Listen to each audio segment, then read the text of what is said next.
So, number 8 on the subgroups is not very happy. It's supposed to be a smiley face. Looks like an X in a circle, doesn't it?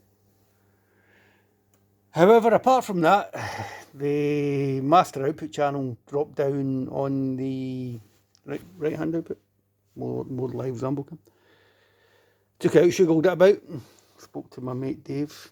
He used to work on them. He actually assembled the things. He says take it out, sugar it about. So today, I'm going to tell you a story. Years ago, I worked in production support for touring bands, and a Scottish band called Wet Wet Wet ended up playing in I suppose the biggest venue in Glasgow.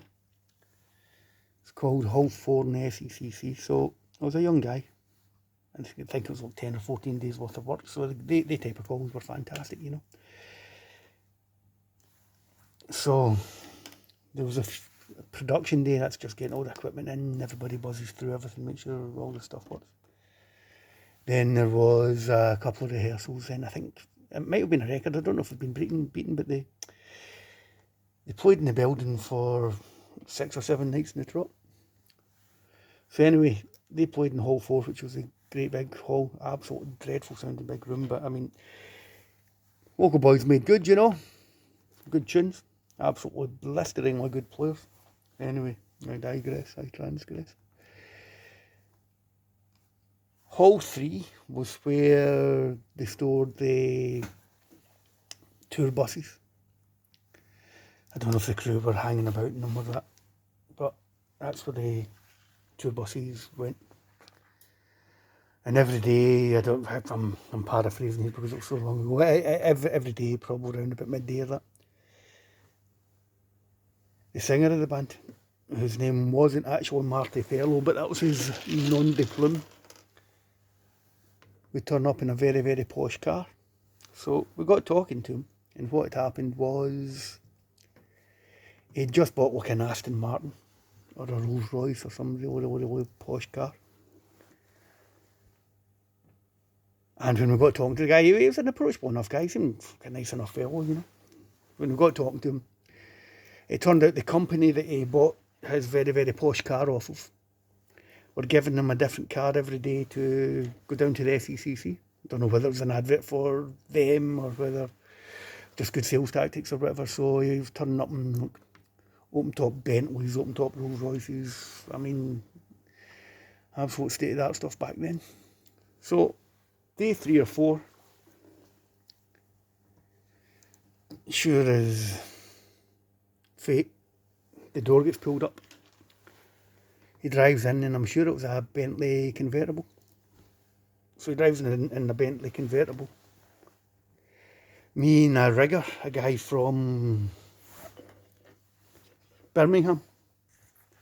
His job was to build the stage thrust. So imagine this is the stage. Imagine that's the stage. The thrust is a bit that goes out into the audience.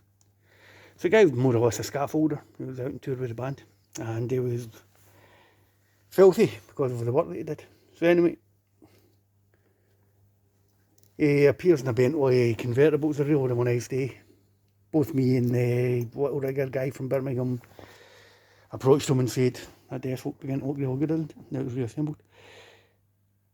Really nice car, blah, blah, blah, blah. He told us a story about whoever he bought his Aston Martin or whatever posh car he had, giving him a different car every day to drive to this series of shows. So this is actually one of the coolest things I've ever seen in my life.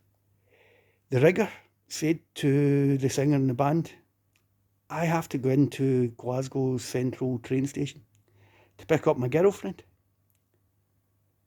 Without batting an eyelid, the singer from Wet Wet Wet grabbed the keys of this convertible Bentley, threw them at the rigger geezer. Now, behind the Hall 3 and 4 in the SECC, we call it the Glasgow Expressway. So a couple of seconds later, the singer in the band he went away to get his dinner or go and do a sound check or whatever. A couple of seconds later, I've never heard a a posh car getting booted with in my entire life, but the rigger flies across the expressway, must be doing over 100 miles an hour, top down, shades on, away to pick up his girlfriend at the